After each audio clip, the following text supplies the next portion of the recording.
които ни събраха, и с нашите стремежи и желания, за което му давам думата. Благодаря, господин Пехливанов.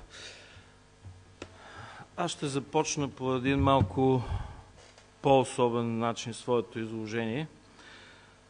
Ще дам един цитат. Изчитам цитата. Все повече и повече идвам до заключението, че народът в тази нещастна страна е добър, но неговите водачи и псевдоинтелигенцията му са лоши. Днешните политици не са нищо друго, освен първенюта и интелектуални нули, които се мислят за божества. Всъщност те са малки човечета, нисши, глупави и надменни. Това, което липсва в България, е политически такт. Настоящите политици нямат никакъв такт, никаква гъвкавост. Политиката може да бъде мръсна работа и тя изисква много гъвкавост. А точно това е, което нашите политици нямат. Ако запитаме дори много подготвените журналисти, много подготвените историци, кой е автор на тези думи, вероятно позналите ще бъдат много малко.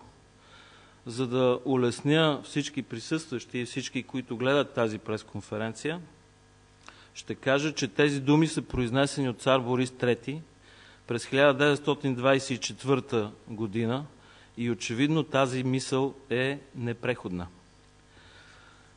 Сега искам да премина към представянето на форум Средна класа, гражданско сдружение.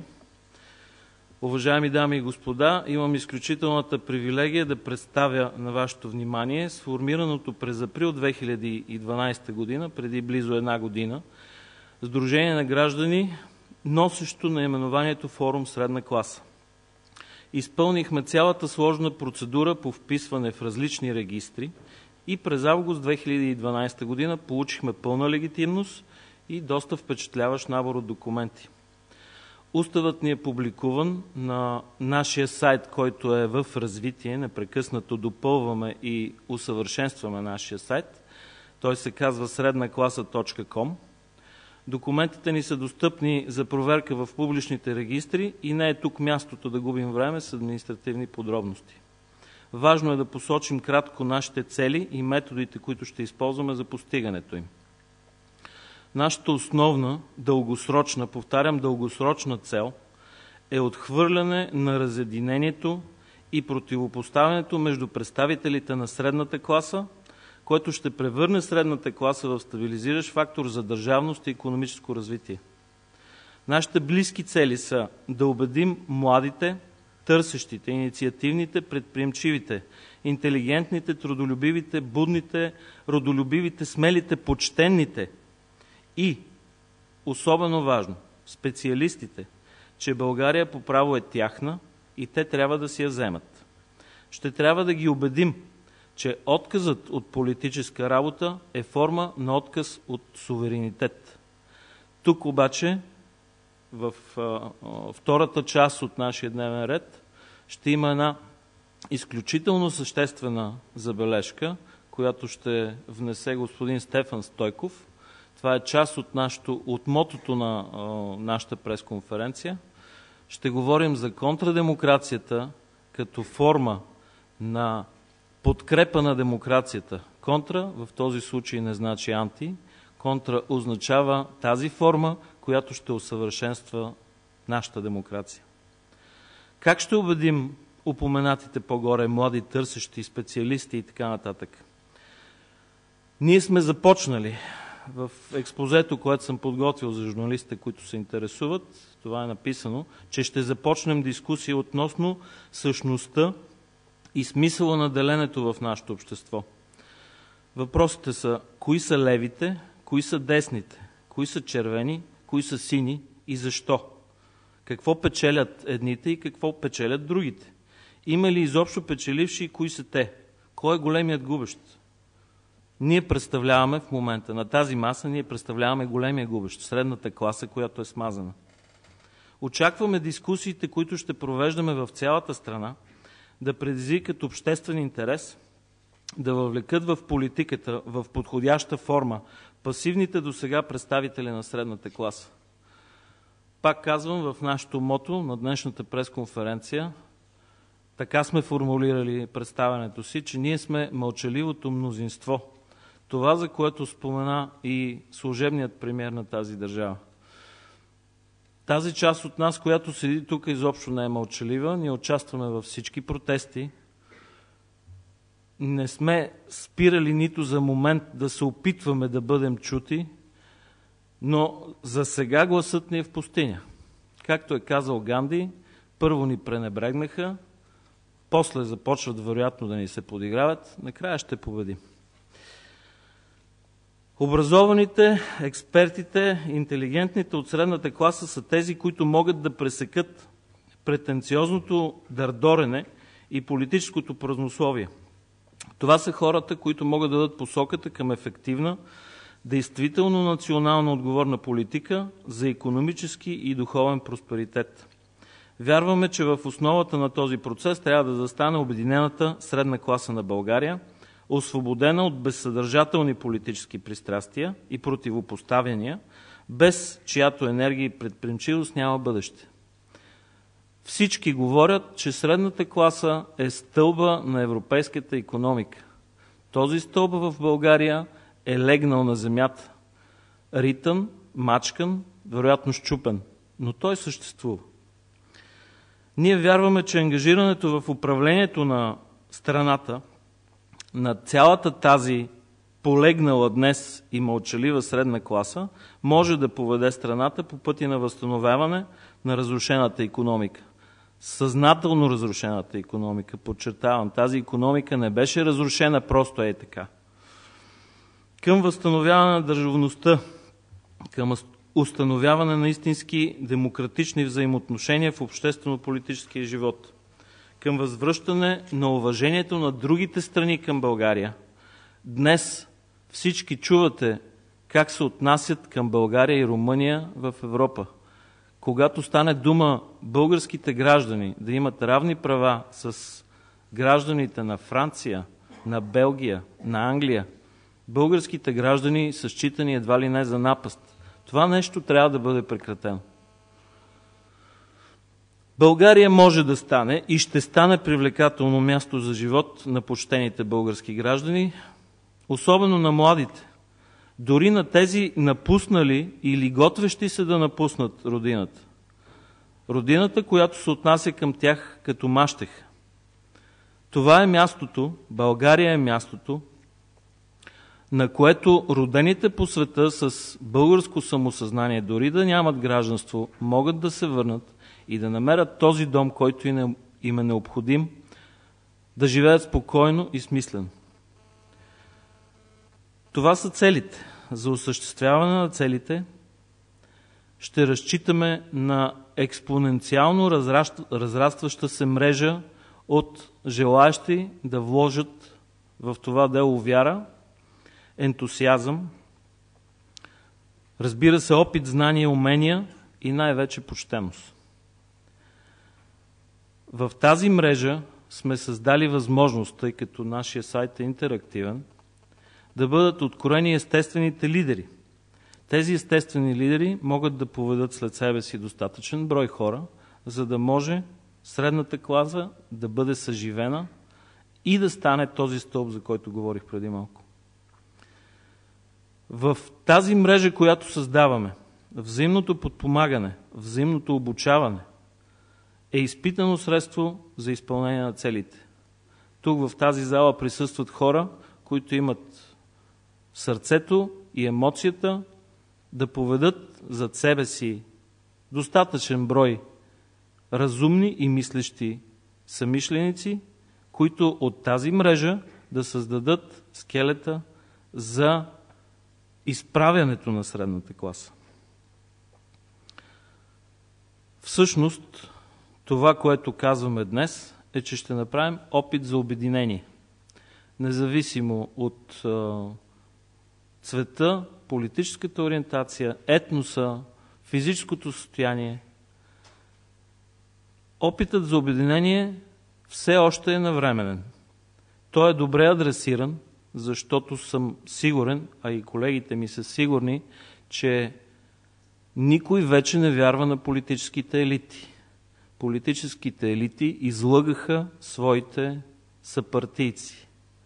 Тоест, от всяка партия, всеки човек, който е недоволен от битието си, всеки човек, който се чувства средна класа, е добре дошъл в нашето сдружение. И това ще бъде формата, под която всеки такъв гражданин ще чувства някаква подкрепа в момент, в който има необходимост.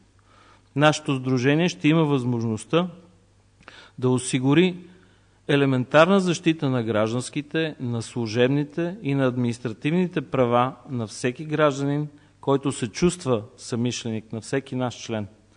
Това ще е едва ли не форма на синдикална подкрепа. Нямам право да говоря за синдикат, но кажете ми, съществува ли НПО, сдружение, и то с голям мащаб, което да е в състояние да подкрепи един фалирал малък предприемач? Няма такова нещо. Ние имаме подобна цел. Ние искаме да спасим малките и средни предприятия, искаме да дадем шанса на тези, които са изгорели в безсмислената битка с бюрокрацията, да бъдат отново на икономическия фронт, да създават блага, да създават работни места. Искам да споделя една интересна статистика на Националния статистически институт към август 2012 година. Броят на представителите на средната класа според този институт в България е 1 милион и 300 хиляди души. Анализът показва, че около 500 хиляди са извън страната. Според нас тези сметки са остарели. Те не отчитат доста голяма част от ново напусналите страната, не отчитат доста голяма част от тези, които са се дипломирали съвсем скоро, от тези, които са придобили специалности в чужбина и някои от тях дори са се върнали в България. Според нас числата, които отговарят на реалността, са 1 800 000 в България и повече от 1 милион в чужбина. Това са български граждани, хора с самосъзнание на български граждани, които могат да съграждат нашата икономика. Това са хора, болшинството от които не гласуват, не дават своя принос за политическото състояние на тази страна. Те са тъй нареченото мълчаливо мнозинство, с което напоследък започва да се спекулира. Това, което ви изложих, не е новина, не е нищо, което вие не знаете, но смея да твърдя, че нашите цели и методи, нищо, че са обичайни, те са добре адресирани към нормалната човешка чувствителност, към консервативните етични и морални ценности, към националното самочувствие, за които твърде много се говори, но много малко се прави. Имаме намерение да правим. Имаме намерение да бъдем трън в петата на който и да управлява тази страна, да не го оставяме спокойно да забравя откъде е тръгнал, да нарушава законите на страната и да злоупотребява с власт. Накратко ще споделя кои сме ние, кои са тези, които сложиха лицата и съдбите си на публичен показ. Ние сме световно неизвестни физически лица, които никога не са имали участие в власт, в решаване на съдбини и в създаване на политически структури. Ние тук сме свързани единствено от характеристиката средна класа.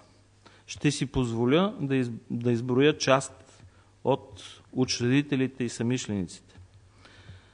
Малко досадно ще ви бъде, но моля да го изслушате.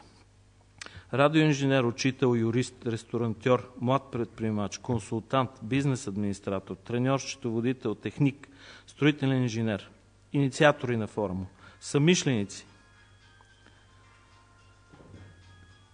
Моля да изключите телефонните си. Съмишлениците, които досега заявиха желание да станат членове на Сдружението, също са обикновени граждани с твърде разнообразен професионален профил. Земеделци.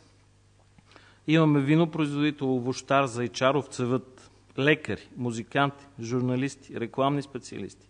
Имаме един финансов анализатор.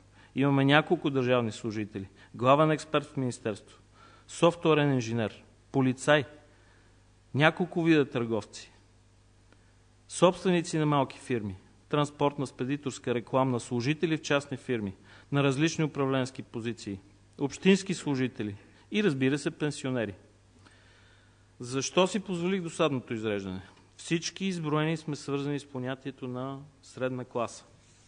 Това понятие се използва широко в разговорния и в политическия език. Никой не го е дефинирал с висока точност. Ако вие си зададете изрично въпроса кой принадлежи към средната класа, едва ли ще дадете кратък и ясен отговор. Но тази класа е факт. Всеки от нас би могъл да даде някакво определение. Ние ще си позволим без претенции за някаква съвършена издържана точност да дадем една важна дефиниция. Представител на средната класа е всеки, който притежава и ползва граждански права, като същевременно влага целенасочени усилия за подобряване на жизнения стандарт, своя, на своите близки и на държавата, в която пребивава, както и на държавата, от която произхожда. Всичко това без да уврежда интересите на други граждани.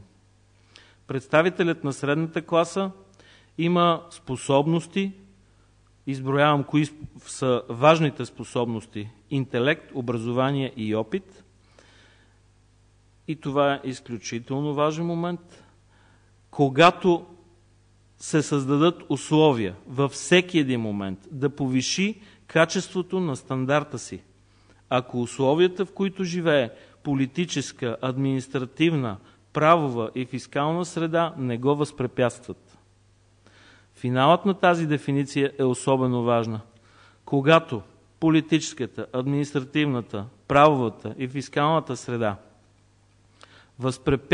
възпрепятстват нормалното развитие на всеки един икономически, правен, социален субект, то този субект няма възможност за развитие. Това е причината средната класа днес да е в това окаяно състояние, в което се намира. Накратко, това е нашата идеология, бих си позволил да използвам тази дума. Нашите цели са доста високи. Ние ще имаме модерно мислене. Има един невероятен израз на един млад архитект, който казва така: в България обществото тича на 2-3 обиколки зад всички останали европейски народи. На стадиона, който обикаляме, ние сме на опашката. 2-3 обиколки са твърде много, за да бъдем толкова тренирани, че да ги настигнем. Да, обаче съществува една друга много интересна възможност и тя се казва да пресечем стадиона. Пресичаме стадиона и се нареждаме до първенците в Европа, в развитието на Европа. Защото този народ е умен, начетен и ако пожелаете, след малко ще ви дам доказателства за това. Този народ никога не е бил на опашката на Европа. Този народ е на опашката на Европа само и единствено, защото треньорите, които ни учат как да тичаме на този стадион, служат на чужди отбори. Служейки на чужди отбори, те ни учат на неправилно тичане. Сега е момента, България се събуди, сега е момента да се вземем в ръце, дори да нарушим някои правила, да пресечем стадиона и да заем своето достойно място редом с другите европейски народи. Благодаря ви.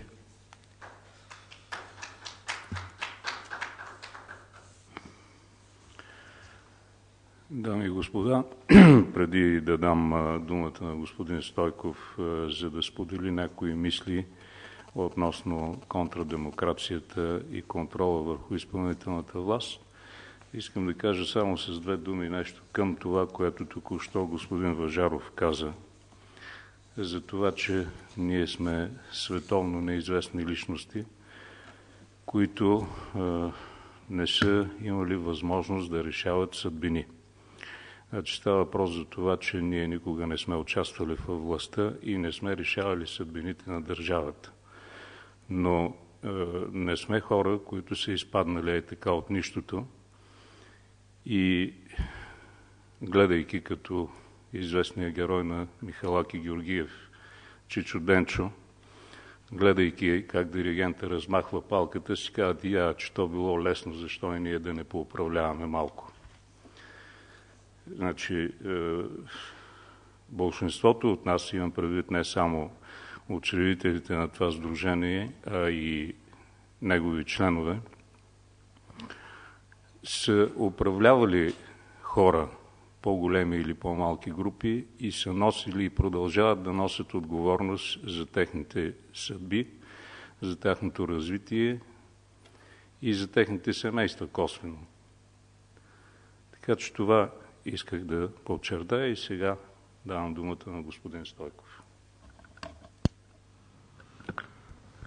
Добър ден на всички гости и приятели, които са дошли на тази пресконференция.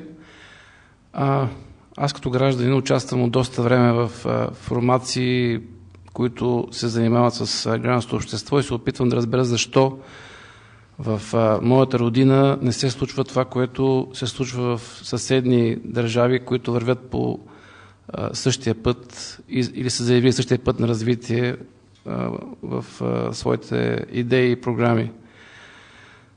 Оказва се, че минах всякакви пътища. Самия аз се опитвах сам да участвам в различни формати, писах различни писма до различни инстанции, сезирах различни органи.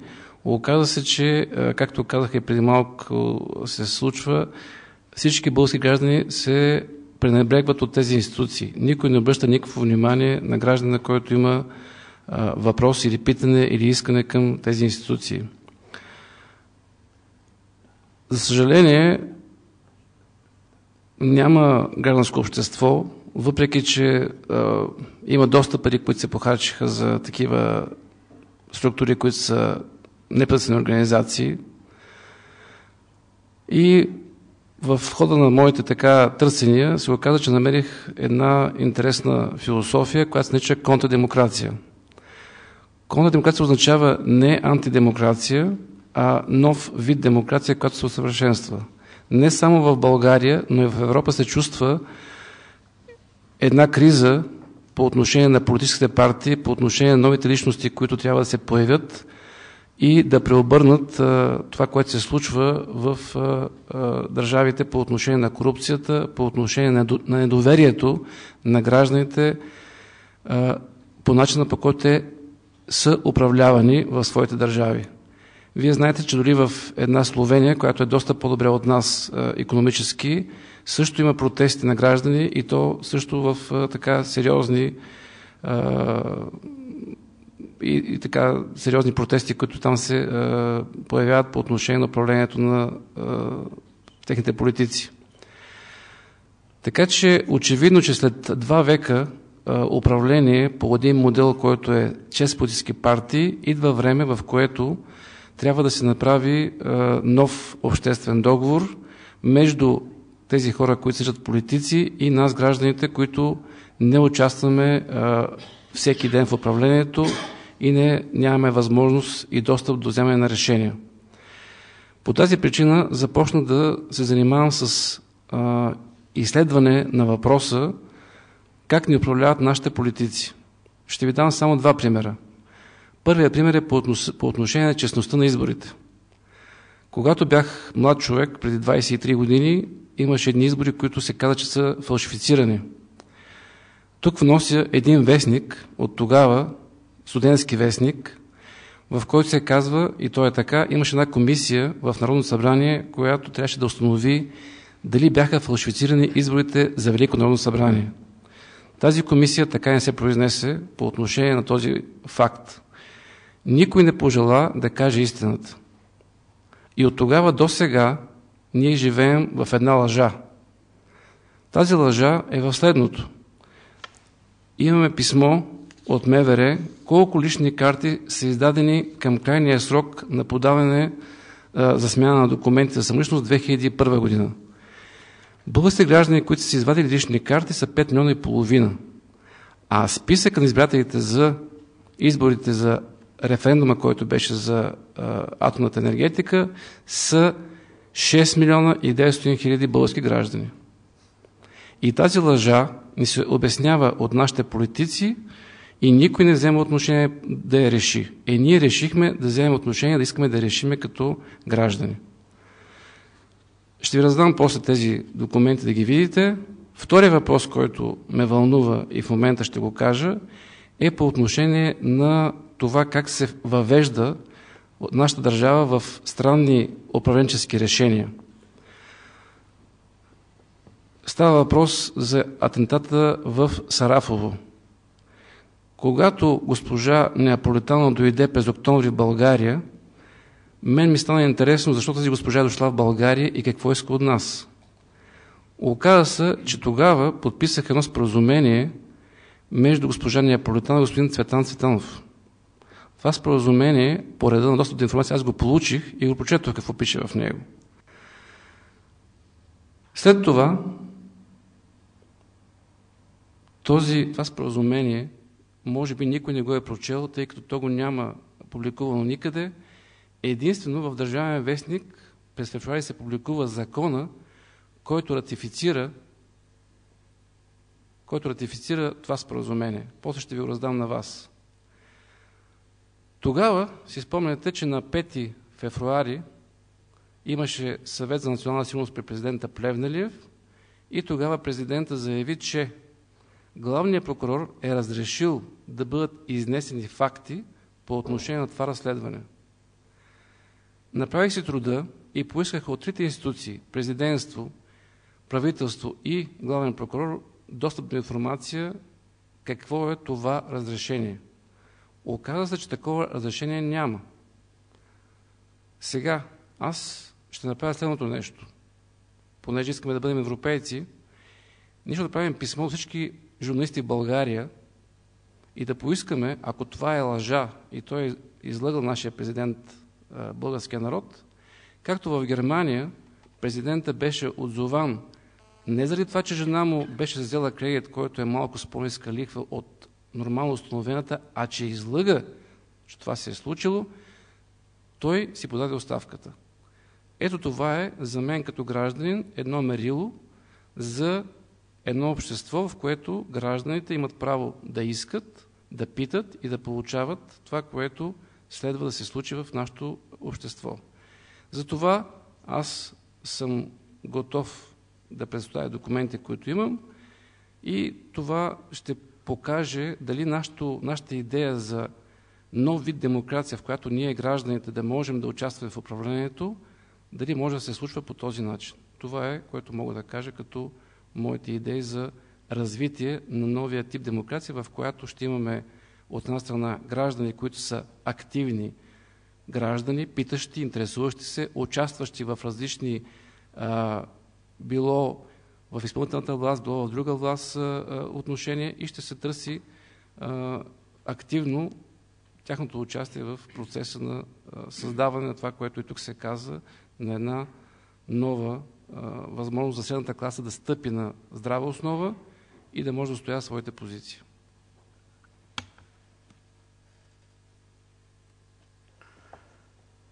Дами и господа, сега имате възможност да зададете вашите въпроси, ако имате такива, като молбата ми е, който задава въпрос, да се представя. Заповядайте.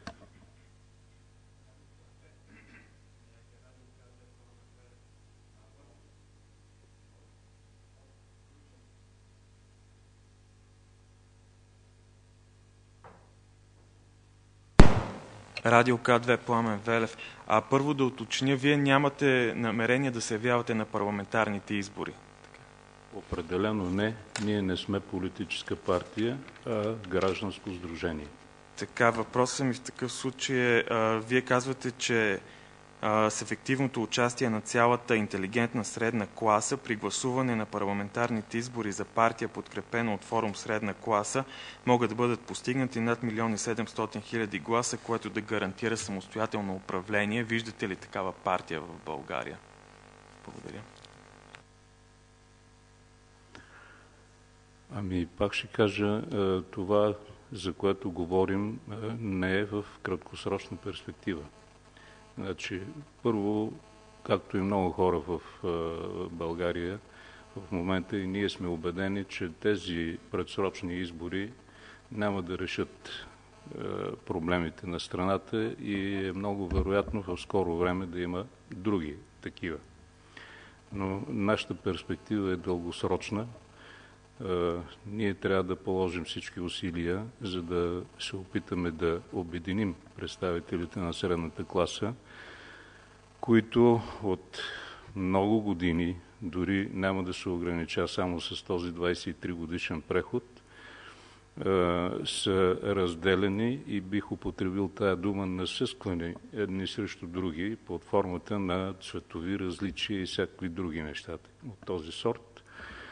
Нашата цел е да ги обединим, да осъзнаят те своя интерес и без да се опитват да се позиционират някъде в този измислен и прекалено претъпкан политически спектър, да се борят за правата си и за просперитета личен и на страната.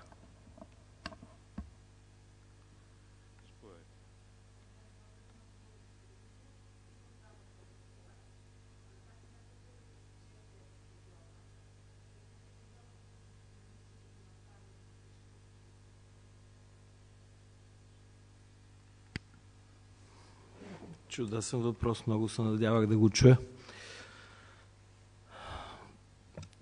Стадиона може да бъде пресечен по един единствен начин. Ще започна малко описателно. През 2006 и 2007 година България преживя икономически растеж, голям икономически бум. Тогава също бяхме във валутен борд. Паричната маса в тази страна от тогава не е променена. Нито са печатани нови пари, нито са изгаряни стари пари. Това, което се въртеше в икономическия оборот през тези процъфтяващи години, разбира се, тогава беше въпрос на строителен балон, не на нещо друго, но икономиката беше интензивна. Наличието на тази парична маса означава, че единственото, което трябва да се направи, е да се интензифицира икономиката. Сега в момента заспалия икономически оборот позволява фиска да събере една нищожна, бих казал, част от това, което би могло да се събере, ако икономиката е интензивна. Тези пари, ако се въртат годишно не един, а 3 до 5 пъти, това означава, че фиска ще събере 3 до 5 пъти повече приходи. Което означава, че нито един от пенсионерите няма да бъде недоволен от евентуалните надбавки, които биха били гласувани, когато приходите в държавния бюджет нараснат. Вече не говорим за друго, за парите в оборот като консуматори. Описах ви това, за да мога да ви споделя, че още през месец февруари 2009 година, 2010 година, извинете, няколко месеца след като имахме ново правителство тогава, като гражданско сдружение в друг формат, много по-малко и с много по-неамбициозни цели, внесохме предложение за много мащабен проект в Министерството на регионалното развитие. Това предложение остана небрежно на бюрото на един министър, стоя близо 2 години и когато този министър стана президент, започна да говори приказките за това наше предложение. Това наше предложение се нарича саниране на жилищния сграден фонд на България. Това е чудовищен проект, многомилиарден проект, който беше проспан през последните 3 години. Този проект не даде възможност на стотици хиляди български граждани да работят нормално, да получават доходи, хората да намалят своите сметки за топлина и енергия. И този проект ние имаме намерение рано или късно да осъществим. Това е спасителен проект за България, защото ще позволи икономиката да се интензифицира рязко. Такива пари в Европа има, но не се търсят достатъчно правилно и достатъчно активно. Колкото до треньорите, пак казвам, защо беше спиран този проект 3 години? Кой от треньорите игра за чужди интереси? Кой имаше интерес да се продава повече електроенергия, повече топлоенергия през последните 3 години? Вие ми отговорете на този въпрос.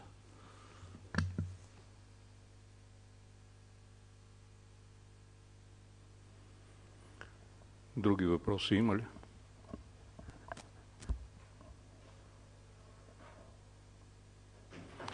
Аз бих искал в паузата само да добавя, че ние не се виждаме като треньорите, като хората, които след няколко години ще управляват страната. Нашата цел, нашето желание е ние да създадем заедно всички, които подкрепят тая идея, да създадем такива условия в страната, че да може по естествен път да се изявят хората, които са достойни за лидери, хората експерти, честни, почтенни и трудолюбиви, за разлика от всички, които са ни управлявали до сега, за да може тази страна да има бъдеще.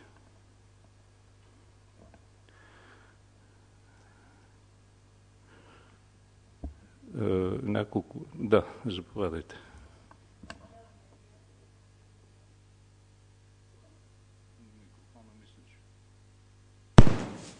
Би трябвало.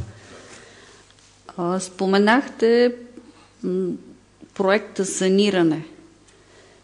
Явно става дума за мащабен строителен процес. През изминалите години доста се строяха се магистрали. Ако през същото това време беше строено чрез саниране, какъв би бил ефекта и колко пари са необходими да бъдат отделени от държавата, за да бъде реализиран този проект, който твърдите, че е в деловодството на регионалното министерство, но никой не се е чувал за него? Ще се опитам да отговоря много кратко, тъй като не трябва да насочваме тази пресконференция към сравнително частния случай, въпреки че той е огромен, действително е много важен. Ако не бяха забравени тези пари в банковите сметки не искам да си мисля в коя банка са стояли 4 или 5 години, тези 50 милиона, които в момента още не могат да бъдат включени в оборота, в икономически оборот на държавата, те щяха да доведат до икономически приръст, който се равнява поне на 50 милиона лева. Това е смешна сума на фона на икономиката на страната.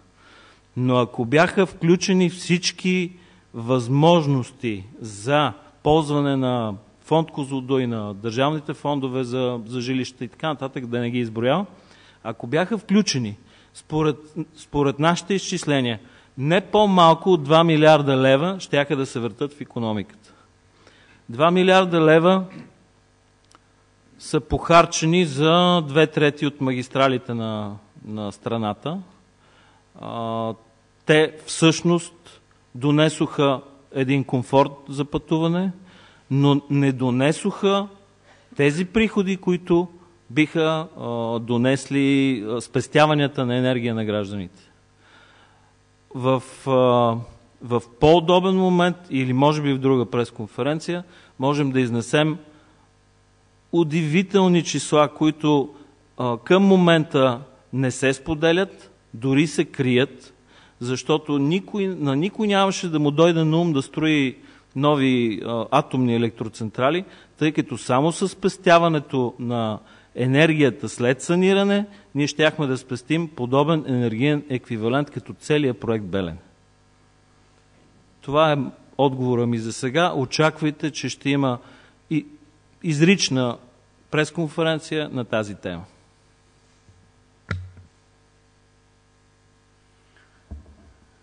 Господин Андрей Русинов има някои въпроси, които ще зададе.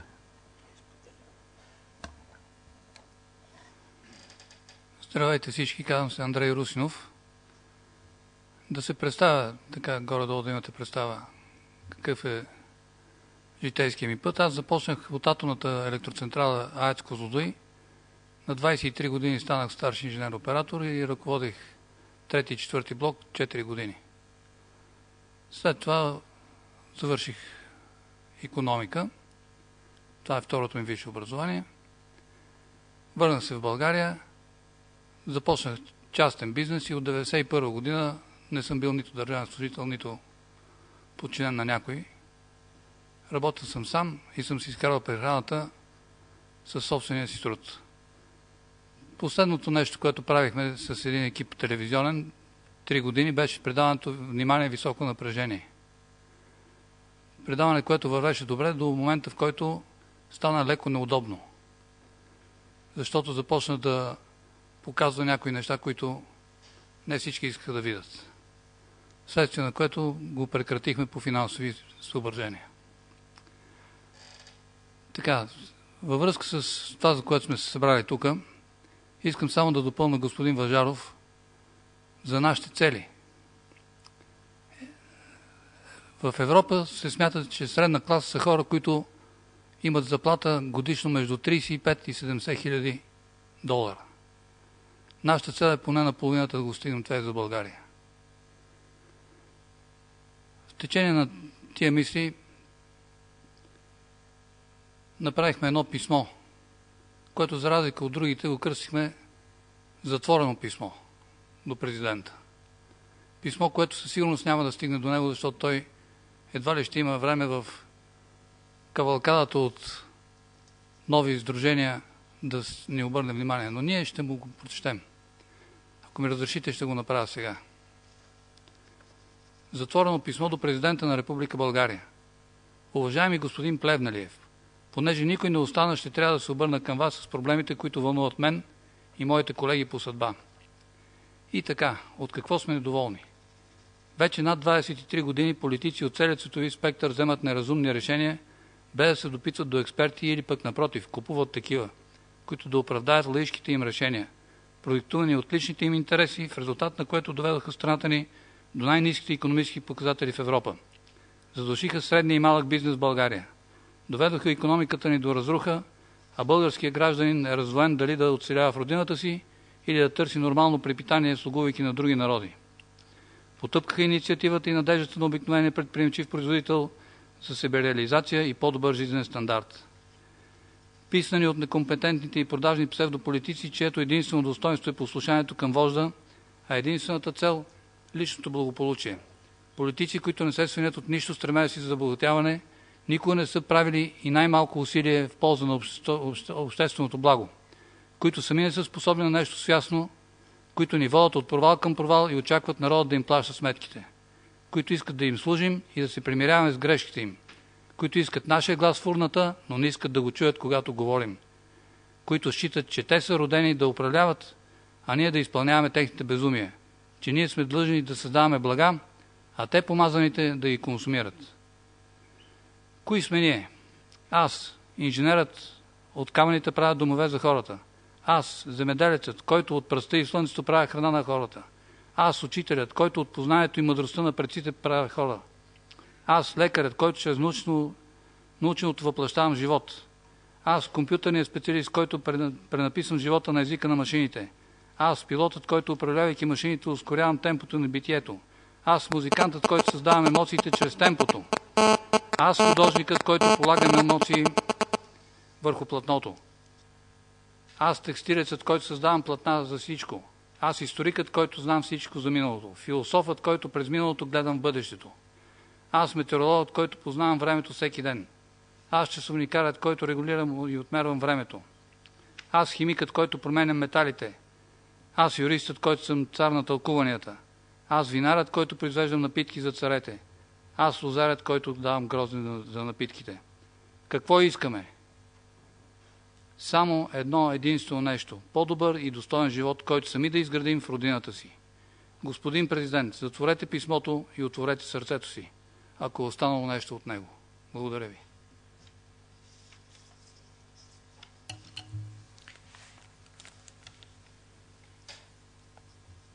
Господин Пехливанов, вие казахте, че тези избори няма да решат проблемите на страната и че много скоро ще имат други такива. Очевидно, вие имате решения как да се излезе от тази ситуация. Защо отказвате да участвате във властта? Очевидно, партиите, които са неспособни да решат проблемите на гражданите, но пък вие абдикирате, т.е. не желаете власт. Защо? Да. Първо ще ви кажа, че ние предполагаме, че така ще се случи и имаме тая увереност, както и много други хора в България. Второто нещо, ние не смятаме, че в момента средната класа, извинете ме, е организирана така добре, да може да поеме властта в ръцете си, защото ако сте забелязали в изложението на господин Въжаров, беше казано точно това, че трябва средната класа, а не ние тук, които стоим, да вземем съдбата на България в ръцете си. Значи ние споделяме убеждението на, да не казвам на всички, на твърде много хора в България, за това, че партиите на този преход, на този неуспешен според нас преход, не са тези, които могат да изведат страната ни до добър край. Сега да се убеждаваме в това, едва ли има смисъл, те го доказаха през целият този преход. Когато казвате защо вие абдикирате, кого имате предвид? Кой абдикира? Моля? Гражданите... ние...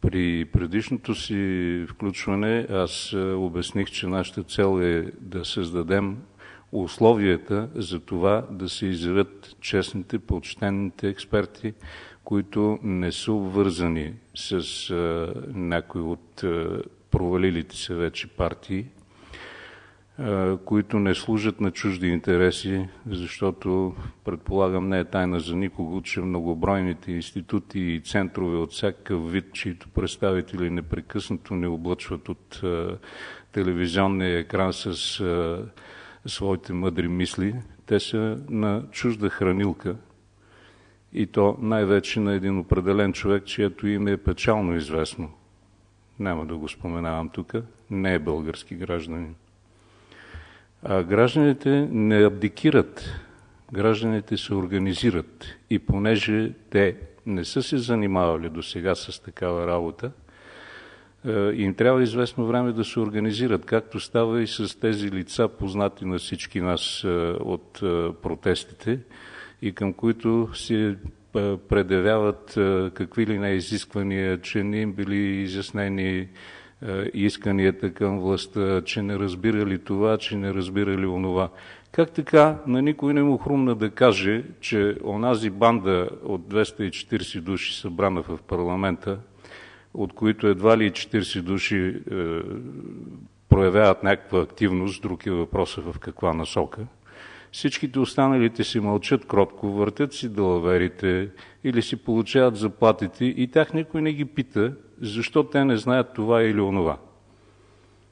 А когато излезаха тия момчета и поведаха народа, веднага им намериха какви ли не кусури. Така че, пак казвам, гражданите не са абдикирали, те се организират. И затова казахме, че и нашите цели са в дългосрочен план, защото това изисква време.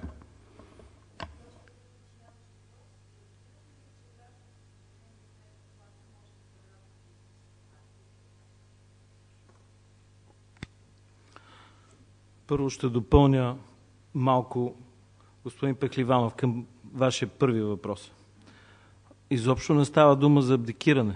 Напротив, днес виждате, че ние се насочваме към властта. Под какъв вид? Това е друг въпрос.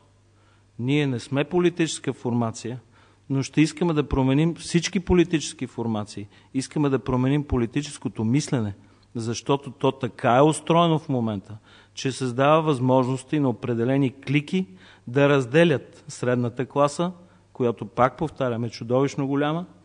И тази разделена средна класа, когато гласува как? Едните вляво, другите вдясно. И болшинството не гласуват. Тоест, какво остава? Остават тези, които не са в средната класа, да не казвам силна дума, маргинали и икономически заинтересовани. Вие виждате какво представлява активността на изборите. Тя е много ниска, интелигентните хора отказват да гласуват. Нашето намерение е да променим това. Нашето намерение е да сплотим средната класа, тя да разбере, че докато ни делят, ще бъдем слаби. Тя трябва да е силна, сплотена и да определя кои са правилните политически субекти. Политика означава изкуство да управляваш. Изкуство да управляваш, да се управлява, притежават много, много малко хора. И когато това изкуство не е насочено към нашето състезание на този стадион, а към нечие друго състезание, ясно е какъв ще бъде резултат. Втория ви въпрос, дали ще прераснем в политическа формация, за сега изобщо не е на дневен ред. Ако се наложи, разбира се, че ще прераснем, защо не. Но пак казвам, ако се наложи. Ако средната класа осъзнае своята сила, тя може да промени всяка една политическа партия. Ако в левите и в десните има достатъчно хора, които проявяват икономически разум, те ще осъзнаят, че средната класа в момента няма политически проблем. Тя има икономически проблем. Първо, задачата ни е да интензифицираме икономиката, да научим хората, че политически те могат да подкрепят икономиката, но мъртва икономика умъртвява и политиката. Ние в момента сме на опашката на света, не на Европа. Почнаха да ни сравняват с африканските държави. Ако не съживим икономиката, политиката е абсолютно безсмислена.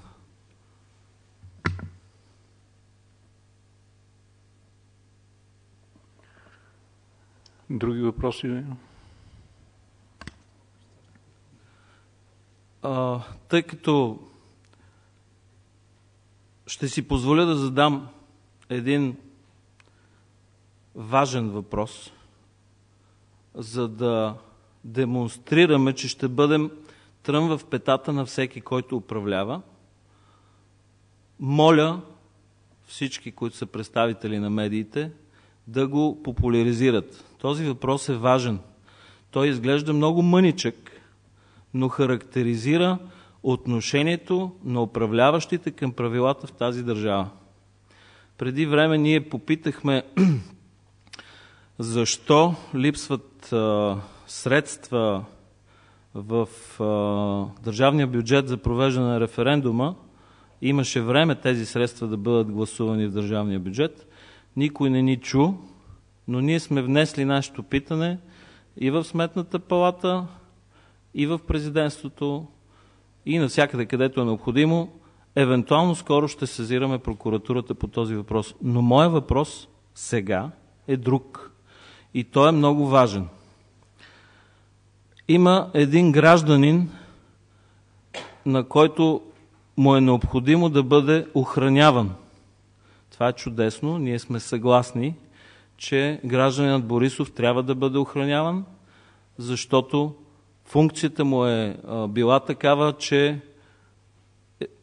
се налага да продължи неговата охрана. Но ние питаме, защо гражданинът Борисов управлява моторно превозно средство, собственост на Националната служба за охрана лично? Кой ще носи отговорност при евентуален инцидент? Законно ли е гражданинът Борисов да управлява автомобил, собственост на Националната служба за охрана? Въпросът ни е към президента, който все още управлява тази служба. Завърших. Благодаря ви.